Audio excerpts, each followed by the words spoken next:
Hi, everybody. Welcome to Power Birth number Hi. 19 with me, myself, Tara, and the wonderful Vicky. Lovely to see you all, have you all here listening. So the question that we have for you today is, what happens to decision making in the moment?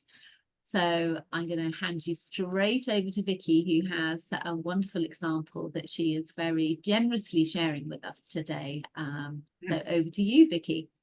Thank you, Tara. So, what decisions are, we talk about decision making and we talk about supporting our children in decision making and, critical thinking and reflection and all of the wonderful pieces that contribute to decision making. But sometimes there are decisions that we make that are difficult. They truly challenge our ability to make the appropriate decision in the moment. And so I was reflecting on an experience that I had had a couple of years ago where I had a day where that was really intense at work and I really needed to be there. And on this very same day, a friend of mine's very close relative had passed and there was a funeral. And the funeral was happening 2.5 hours away from my home. And this is a very close friend of mine. And I I had to make this difficult decision in the moment, and I decided to go to work. And the way that I rationalized it is I said, my friend will understand the intensity of what's happening at work. She will understand, and I'll be able to talk with her about it, and it'll be okay. And I walked away from it. But at the end of the day, she didn't say anything.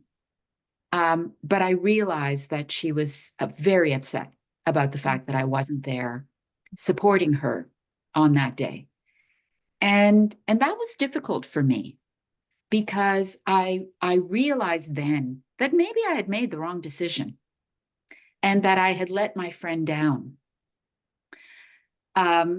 So that was a hard one. And the lessons that I gained from that is, firstly, we're not always going to be able to please everybody when we make a decision. We have to ground ourselves in what seems right for us in that moment. But clearly, we cannot please everyone. And the second piece that I learned from that is self-forgiveness. When we've made a decision and it didn't work out, maybe it was the wrong decision. Maybe somebody's really negatively impacted by that decision.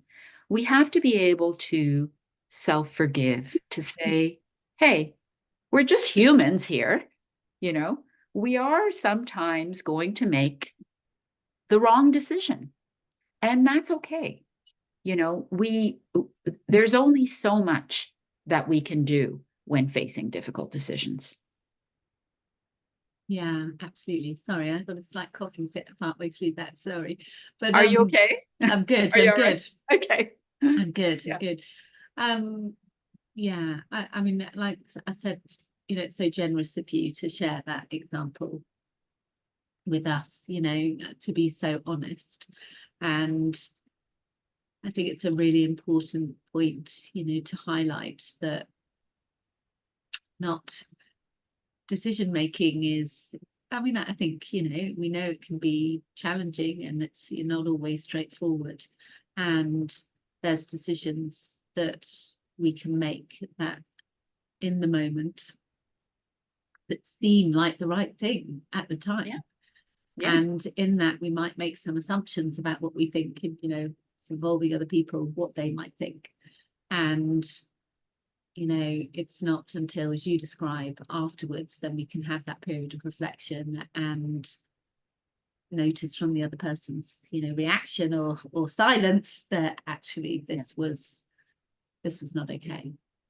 Yeah. And in an ideal scenario, I suppose what it highlights is actually communication is so key, isn't it? It's having that conversation, asking people those questions, but we're not always thinking that clearly in the moment, you know.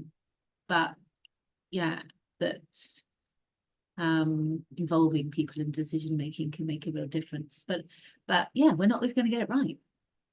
No, and I think, and if we don't, reflecting back on what happened, I think it's really important that if we're not going to have that conversation with the person in terms of making that decision in the moment, I think it's important to have the conversation with that person after the fact, Yeah, to absolutely. debrief on what happened, to talk about it, and to share our thought process. Yeah. Because the thought process that goes into a difficult decision is a meaningful one, Yes. right? Yeah. Where we're really thinking about it, and we're really trying to make an educated Mm. type of decision. Mm. And so I think it's important to share that thought process with the other person, to Yeah. say, this is why Yeah. I decided. I mean, at the end of the day, that's what we did. And I did have that fulsome conversation with her afterwards. I could see that she still was not happy. She Mm. still was Mm. clearly very emotionally fragile at the Mm. moment. And so she was hurt. She was hurt. But I think that it was helpful for me to explain to her what my thought process was. And we can do that type of thing. Sometimes, if we make a difficult decision with our child, for example, and our child is left very upset, we Mm. could have that debriefing conversation with Yeah. our child to explain what we were thinking about at the time and why we decided to take those steps. Yeah. You know, and I think what that speaks to is that in that moment you had good reason for making the decision that Yeah. you did. And I love that, you know, that sort of inviting people to understand from our perspective why at that time we made the decision, and also acknowledging that and accepting that, actually acknowledging how the other person feels, and also accepting, being honest about that. Yeah, no, I can see that wasn't the right decision at the time. Yeah. And I think it goes back to what we were talking about earlier, actually, about honesty and and being vulnerable, allowing yourself Yes. to Yes. be really open and honest, and that, again, what I really love from your example is the learning that you can take from these experiences. And earlier we were talking about, I think I was saying to you about, you know, occasionally things from the past, from the distant past, you know, an interaction that you've had, a decision that you've made, you know, and you can still see the impact on that relationship today, can kind of pop into your head. And, you know, it makes me think that perhaps these types of conversations are still valid years and years later as well, you know. Absolutely.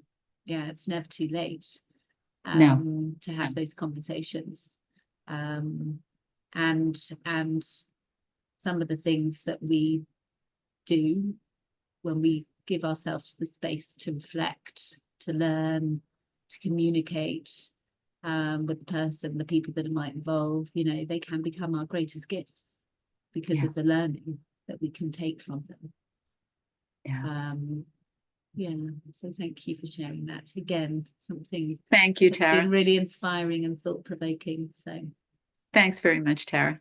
thanks for everybody listening, and take care of yourselves, and we'll be back soon. Take care. See Bye. you soon. Take care.